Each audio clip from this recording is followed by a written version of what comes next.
প্রিয় ছাত্রছাত্রীরা, আজকের পর্বে আলোচনা করব তোমাদের দ্বাদশ শ্রেণী অর্থাৎ উচ্চ মাধ্যমিকের তোমাদের একটি মডেল প্রশ্নপত্র নিয়ে আলোচনা করব, যেখানে প্রত্যেকটা প্রশ্ন তোমরা এখান থেকে দেখে নাও এবং এই সেটগুলো তোমরা কিন্তু ভালো করে প্র্যাকটিস করে নিও। তোমাদের যে ফাইনাল পরীক্ষা তারই কিন্তু একটা মডেল সেট নিয়ে আলোচনা করব। যেমন প্রথমে তোমাদের থাকবে 18টা এমসিকিউ প্রশ্ন এবং তারপর থাকবে 12টা এসএকিউ প্রশ্ন। প্রত্যেকটা প্রশ্নই আলোচনা করব এবং যে বড় প্রশ্নগুলো গুরুত্বপূর্ণ সেগুলো কিন্তু আজকের এই পর্বে তোমাদেরকে দেখাবো। তো প্রথমে এমসিকিউ এসএকিউর উত্তরগুলো আগে জেনে নিই। যেমন একদম প্রথমে রয়েছে, ঠিক বিকল্প নির্বাচন করে প্রশ্নগুলোর উত্তর দাও। 1 নম্বর, আচ্ছা কিছুই কি করা যায় না, এই ভাবনাটি কার? এটা টুনুর মায়ের। 2, নিখিল কখন মৃত্যুঞ্জয়ের কাছে যেত? কখন? সে কিন্তু অফিস ছুটির পর। মাঠ পেরিয়ে নদীর দূরত্ব কত ছিল? 2 মাইল। নিবারণের চেঁচানি বরদাস্ত করবে কেন সে? এখানে সে কে? সে বলতে এখানে করিম ফরাজি। বড় পিসিমার মতে বুড়ো কর্তার কত বছর বাঁচার কথা ছিল? 98 বছর। নেক্সট, যা পারি কেবল সেই কবিতায় জাগে। কবিতায় কি জাগার কথা বলা হয়েছে বা কি জাগে? উত্তর কবির বিবেক। রোগাশালীকে হৃদয়ের বিবর্ণ ইচ্ছার মতো। কি ইচ্ছার মতো? সূর্যের আলোর রং। অলস সূর্য দেয় একে। অলস সূর্য ছবি আঁকে কখন? সন্ধ্যার জলস্রোতে। হা করে কেবল সবুজ খায়, মানে কে? সে হচ্ছে শহরের অসুখ। The night is calling me, এই সংলাপটি কার লেখা? Bernard Shaw. এর অথবায় একটা প্রশ্ন রয়েছে, দেখো, যে শাহজাদি সম্রাট নন্দিনী কোন নাটকের সংলাপ? এখানে এই প্রশ্নটা রয়েছে রিজিয়া, জনা, নূরজাহান আর হচ্ছে পথিক। তোমরা উত্তর করো রিজিয়া। নেক্সট প্রশ্ন, দুজনে হাত ধরাধরি করে ডান দিকের পিছনের উইং দিয়ে পালিয়ে যান। এই দুজনে কে কে? একজন শম্ভু, অপরজন হচ্ছে অমর। এর অথবায় প্রশ্ন, তোমার প্রেমে আমাকে আবৃত করে দাও। এই কথাটি কে বলেছে? এটি বলেছেন সুজা। ব্যর্থ মনোরথ হয়ে চলল মন্দিরে, মানে কার কথা বলা হয়েছে? এখানে ব্যর্থ মনোরথ হয়ে চলল বলতে এখানে চাষির কথা বলা হচ্ছে। আচ্ছা, পাগলের পাল্লায় পড়া গেছে, কাকে বলা হয়েছে? উত্তর এখানে রামব্রিজকে কিন্তু বলা হয়েছে। কে জিতেছিল একলা সে? একলা বলতে কে? দ্বিতীয় ফ্রেডরিকের কথা বলা হচ্ছে। অথবা যে ওর পায়ে লুটিয়ে পড়ে, মর্দানা কার পায়ে লুটিয়ে পড়েছিল? মর্দানা কিন্তু এখানে বলি কান্দারির পায়ে লুটিয়ে পড়েছিল একটু তৃষ্ণা নিবারণের জন্য। টপ্পা গান বাংলায় জনপ্রিয় করেছিলেন কে? রামনিধি গুপ্ত। নেক্সট, লাঠি হাতে গান্ধীজির চলমান সাদাকালো ছবিটি এঁকেছেন নন্দলাল বসু। বাংলার কীটপতঙ্গ, এই বইটিকে লিখেছেন গোপালচন্দ্র ভট্টাচার্য। ব্যক্তির ভাষা যদি পরিস্থিতি অনুযায়ী বদলে যায় তবে সে প্রক্রিয়াকে কি বলা হয়? উত্তর কোড সুইচিং বলা হয়, অপশন খ। একটি পার্শ্বিক ধ্বনি হলো ল, একটা পার্শ্বিক ধ্বনি ল। আর তোমাদের এখানে একটা তোমরা কমেন্ট করবে যে কোন বর্ণকে বা কোন ধ্বনিকে তাড়িত ধ্বনি বলা হয়, এটা তোমরা কমেন্টে লিখে জানাও, ঠিক আছে?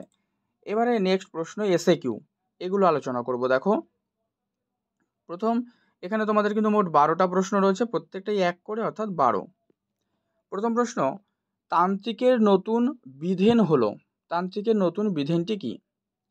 এটা হচ্ছে তান্ত্রিকের নতুন বিধান হলো যে সমস্ত কিছু তোমরা লিখবে যে রান্না করে রেখে হোমযজ্ঞের শেষে বাড়ির সবাই খাবে। নেক্সট 2, আচ্ছা তোমাদের এখানে বলে দিই, এই প্রশ্নগুলোর যদি তোমরা উত্তর পিডিএফ আকারে পেতে চাও অবশ্যই তোমরা টেলিগ্রামে যুক্ত হও এবং অবশ্যই তোমরা কমেন্ট করে জানাবে। টেলিগ্রামের লিঙ্ক ভিডিও ডেসক্রিপশন বক্সে দেওয়া রয়েছে, তোমরা সেখান থেকে গিয়ে টেলিগ্রামে যুক্ত হও। সেখানে সম্পূর্ণ ফ্রি কিন্তু তোমরা এই উত্তরপত্রগুলো ডাউনলোড করে নিতে পারবে।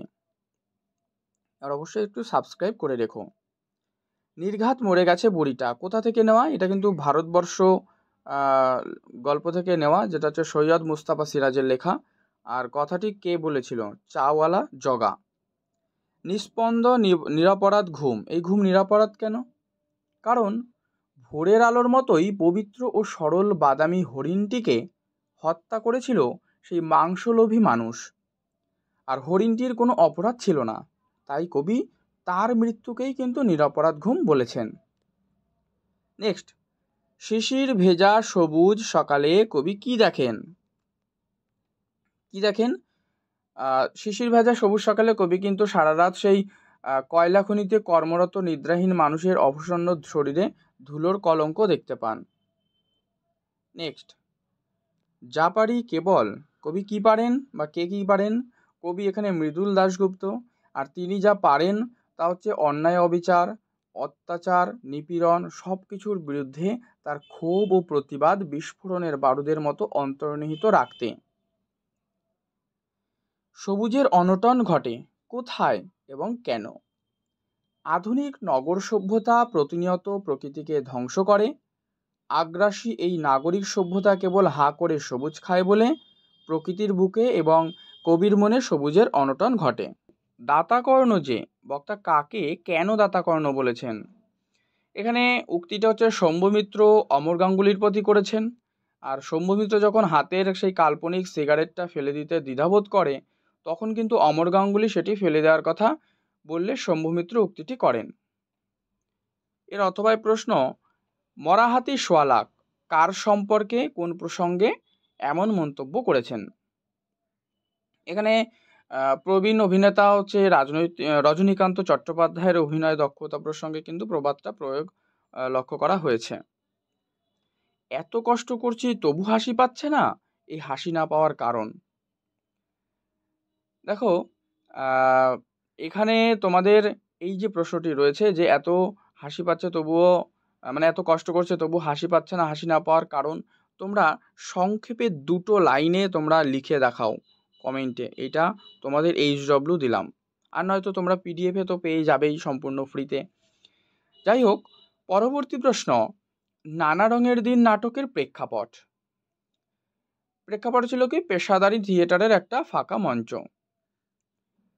উনি রীতিমতো হতভম্ব, মানে উনি কে? দেখো, এখানে উনি বলতে কিন্তু, আচ্ছা আমি এটা বলে দিই যে উনি রীতিমতো হতভম্ব। উনি কেন হতভম্ব? কারণ এটা অনেকটা বড় আকারেও লেখা যায়, সংক্ষেপে বলছি। বলি কান্দারি ভেবেছিল যে গুরু নানকের অনুগামীকে জল না দিলে তিনি কাফেরকে অর্থাৎ ভিন্নধর্মী যে নানককে বুঝিয়ে দেবেন তার ক্ষমতা নানকের থেকে বেশি। কিন্তু পরে দেখেন যে তিনি দেখলেন যে তার কুয়োটি জলশূন্য, ঠিক আছে, মানে বলি কান্দারি, অথচ রুক্ষ জমিতে গুরু নানক জলধারা সঞ্চালন করেছেন। তখন স্বাভাবিকভাবে হতভম্ব হয়ে গেলেন।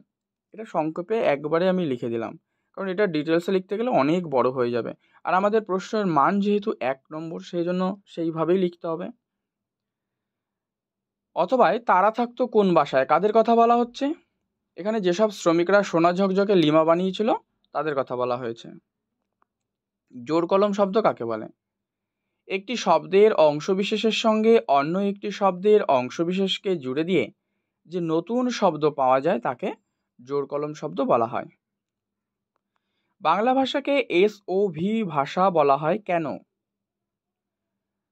কারণ কর্তা, ক্রিয়া আর কর্ম পরপর সাজিয়ে বাক্য গঠন করা হয় বলে বাংলা ভাষাকে SOV ভাষা বলা হয়। এবার হচ্ছে LAD আর LAS কি? দেখো, LAD আর হচ্ছে LAS। মানুষের মস্তিষ্কে একটা ভাষা প্রত্যঙ্গ রয়েছে যার নাম হচ্ছে ল্যাঙ্গুয়েজ অ্যাকুইজিশন ডিভাইস, মানে LAD সংক্ষেপে বলে। আর মানুষের মস্তিষ্কে যে ভাষা শেখার প্রক্রিয়া ঘটে থাকে সেটা হচ্ছে LAS, মানে ল্যাঙ্গুয়েজ অ্যাকুইজিশন সিস্টেম। ক্লিয়ার? এই হচ্ছে তোমাদের MCQ SAQ প্রশ্নের উত্তরগুলো আলোচনা করলাম। এরপর দেখো, তোমাদের আমি এখানে আরও বলি, তোমাদের যে প্রশ্নগুলো গুরুত্বপূর্ণ সেগুলো কিন্তু আমি আলাদা আলাদা করে আলোচনা করেছি। যেমন গল্পর সাজেশান, নাটক, কবিতা, প্রবন্ধ, আমার বাংলা, এইভাবে ভাষা, সংস্কৃতি এইভাবে প্রত্যেকটা আলাদা আলাদা করে রয়েছে। তোমরা সেগুলো দেখে নাও প্লেলিস্টে গিয়ে। আর এছাড়া এখানে যে বড় প্রশ্নগুলো রয়েছে সেগুলোও তোমরা একবার কিন্তু প্র্যাকটিস করে নিতে পারো। যেমন এই যে প্রশ্নগুলো রয়েছে এগুলো আলোচনা করছি না, তোমরা জাস্ট একবার এখান থেকে দেখে নাও, ঠিক আছে? 5 মার্কসের প্রশ্ন কিন্তু এবারে সবকটাই থাকবে। এই যে প্রথমে গল্প থেকে রয়েছে, তারপর কবিতা থেকে রয়েছে, এগুলো হচ্ছে 5 মার্কসের প্রশ্নগুলো রয়েছে, ঠিক আছে? তারপরে নাটক থেকে রয়েছে, দেখো বিভাব নাটক আর নানা রঙের দিন থেকে এই পার্টটা রয়েছে। এই যে তারপরে দেখো 6 দাগে রয়েছে 150 শব্দের মধ্যে যে কোনো একটি প্রশ্নের উত্তর দাও, ভারতীয় গল্প আর হচ্ছে আন্তর্জাতিক কবিতা, এখান থেকে দুটো প্রশ্ন থাকবে। আচ্ছা, এরপরে তোমাদের আমার বাংলার অন্তর্গত, ওখানে দেখবে 5টা ইউনিট রয়েছে, ওই অংশ থেকে এখানে দুটো প্রশ্ন তোমাদের দেয়া রয়েছে, ঠিক আছে? কলের কলকাতা থেকে রয়েছে, আর মেঘের গায়ে জেলখানা, এই দুটো পার্ট থেকে প্রশ্ন রয়েছে। এরপরে তোমাদের ভাষা অংশ থেকে রয়েছে, তারপর রয়েছে তোমাদের দেখো যে সংস্কৃতি অংশ, যেমন চিত্রকলা, গান, ঠিক আছে? তারপর তথ্যচিত্র রয়েছে, বিজ্ঞান চর্চা রয়েছে এগুলো। আর তোমাদের তো রচনা থাকে 10 মার্কসের, এগুলো একবার দেখে নিও। রচনা 4 প্রকার থাকে, কিন্তু তোমাদের লিখতে হয় 1 প্রকারের, ঠিক আছে? এই তো সম্পূর্ণ প্রশ্নপত্র নিয়ে আমি আলোচনা করলাম। পর্বটি ভালো লাগলে লাইক করে দিও, শেয়ার করে দিও। এভাবে আমি প্রত্যেকটা কিন্তু তোমাদের যে মডেল সেট আলোচনা করব, এবং পরবর্তীতে তোমাদের যদি কোনো প্রশ্ন থাকে তোমরা কমেন্টে জানাবে, সেই সমস্ত প্রশ্নের উত্তরগুলো তোমাদেরকে দিয়ে দেওয়া হবে। আর পরীক্ষার আগে আরও তোমাদের লাস্ট মিনিট সাজেশান পোস্ট করে দেব, তোমরা সেগুলো দেখে নিও। বাছাই করা তোমাদের 3 থেকে 4টি প্রশ্ন করে পড়লে প্রত্যেকটি অধ্যায় থেকে তোমরা কিন্তু পরীক্ষায় হুবহু কমন পেয়ে যেতে পারো। তো অবশ্যই তোমরা কিন্তু সাথে থেকো। আর অবশ্যই টেলিগ্রামে তোমরা যুক্ত হও, যার লিঙ্ক এই ভিডিও ডেসক্রিপশন বক্সে রয়েছে।